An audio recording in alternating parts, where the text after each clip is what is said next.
Alright mga bossing, magandang hapon. So tuloy-tuloy lang po tayo sa pag-update ng mga unit mga bossing para masilayan nyo rin yung mga unit namin na mga bagong dating.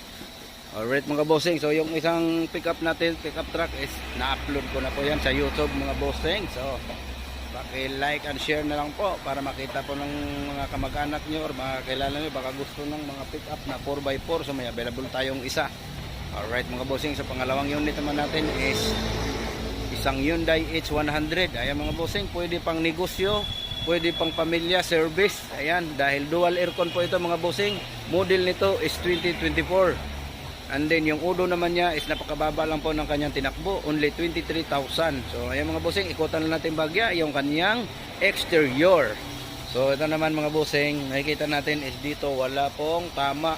Ayan, sobrang kinis po yung mga bossing. And then dito sa kabilang side, ayan, dito malinis. And then dito lang po yung kanyang gasgas. Alright mga bossing, makikita nyo po yan. Ayan. So may gasgas dito.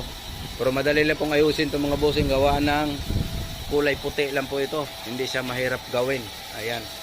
Pwede na lang sa ibang mga kulay na napakasilan at mahirap po siya gayahin doon sa nagtitimpla ng pintura.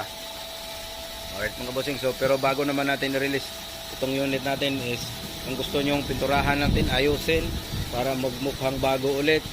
Ayan po, pero ito naman is hindi pa muna namin gagawin para makita po ng buyer na yan lamang po yung kanyang nagiging tama.